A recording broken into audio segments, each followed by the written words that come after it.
the same one and the same stick now is impossible to break, because as an individual we're weak, as a mass we're strong. That's the idea. What Nietzsche is saying is that Christianity attributes strength, power. There is a competing will to power.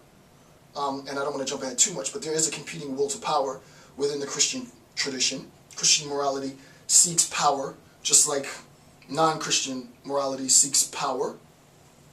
The way that Christian morality goes about attaining power is by emboldening, empowering the weak, the collective group of the infirmed, the weak, the mentally challenged, and so on, the degenerate. This is what Nietzsche says. Collectively is strong.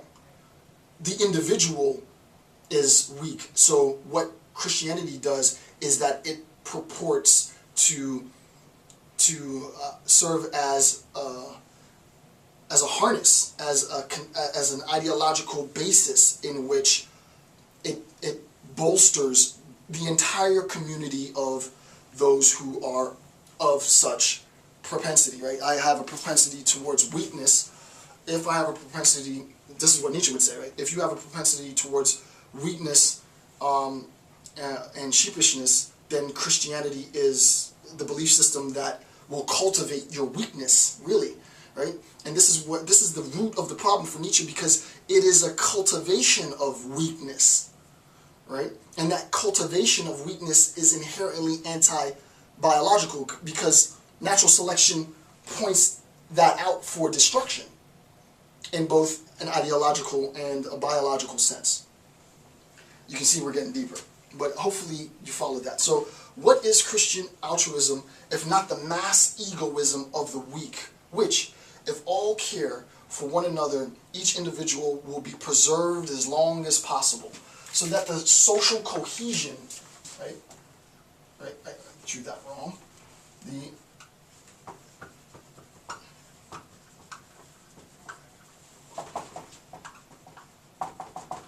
social cohesion is care. Heidegger goes and talks at length about care.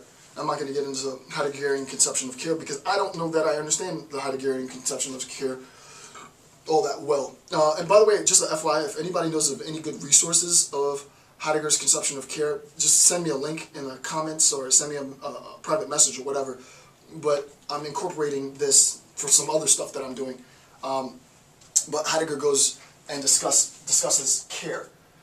For Nietzsche, if all care for one another, if each individual cares for one another, the individual will be preserved as long as possible, right? So I am weak by myself, but I know that he is weak and she is weak and they are all weak, and as a community of weakened individuals, we come together, we attain power. The one stick that can break easily now attains power. Okay, I think that's clear. Number two, quote, genuine charity demands sacrifice. And this is why I brought up the notion of sacrifice before, right? Genuine, this is a very key, so, I mean, highlight this in the book, right? Genuine, this is note 246, genuine charity demands sacrifice for the good of the species. It is hard. It is full of self-overcoming, because it needs human sacrifice. And this pseudo-humanness, Christianity wants it established that no one should be sacrificed. Highlight. Super important. Christianity, and this is why I say that a literal interpretation of Nietzsche in note 246 is wrong.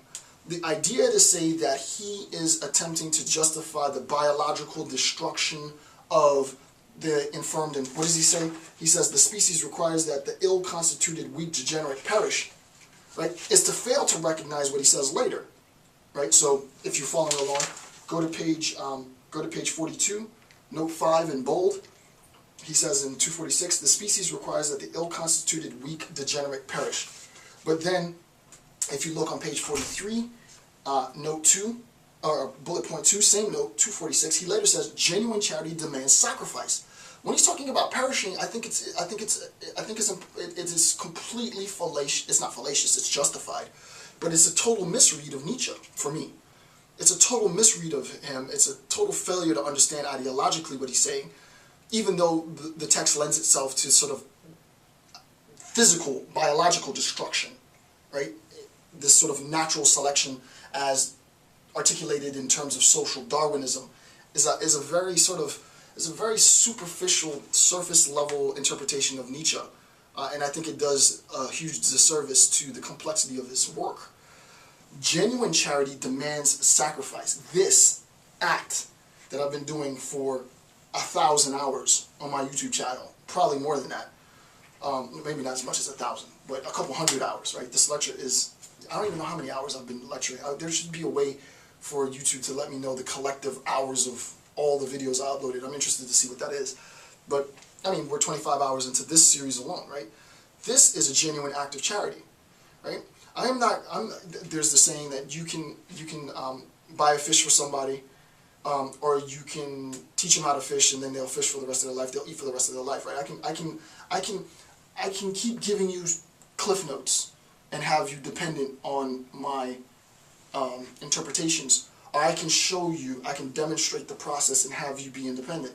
This is partially the reason why I have yet to finish an entire series all the way through, because I reach a point at which I feel I've done enough of the philosophical demonstration, the deconstruction, that you, as an independent student, scholar, have enough to go on and do your own, right? Well, you don't need me anymore, right? So I step back and I allow you to finish the text, right?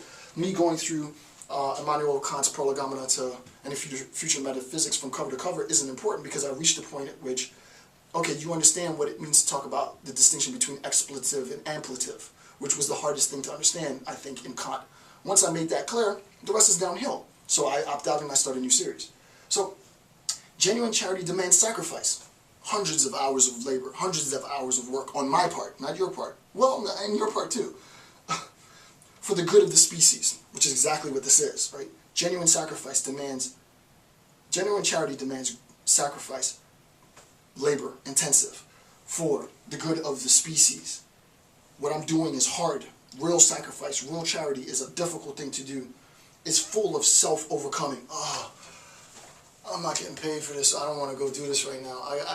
There's a million other things I could be doing with my time. I have to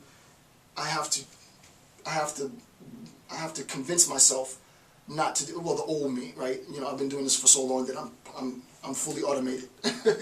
But it requires self-overcoming, because it needs human sacrifice. To think that he means in this point blood, a biological destruction, is completely false. So within the same note, within 246, it's specifically because he says, because it needs human sacrifice. To interpret that as biological destruction is one, it's a misnomer, and it's completely to fail to understand the complexity of what Nietzsche is doing here. He does not mean the destruction of human life. He means the effort. And this goes back, as I said, an hour and a half probably ago, this goes back to the notion of free writing. Sitting down praying for something to Jesus that you get, a miracle, as opposed to going out and working for it. The person who works for it gives the person who prays for it whatever it is that they need, right? So Nietzsche says that your effort is false effort, right? Your prayers are false prayer. It's false work, right? It's the appearance, it's the guise of work. I mean, this is profound, right? Genuine charity demands sacrifice for the good of the species. It is hard. It's full of self-overcoming, because it, right, charity, needs human sacrifice, my sacrifice. And this pseudo-humanness, this fake charity, this Christian charity, as a completely sort of ancillary point, Paulo Freire would call this false charity or false generosity, right? It's not a real charity, it's not real generosity. Christianity wants it established that no one should ever be sacrificed. No one should be sacrificed, right? As we saw before, it's problematic, right? Why should no one be sacrificed? Because the whole point of the ideological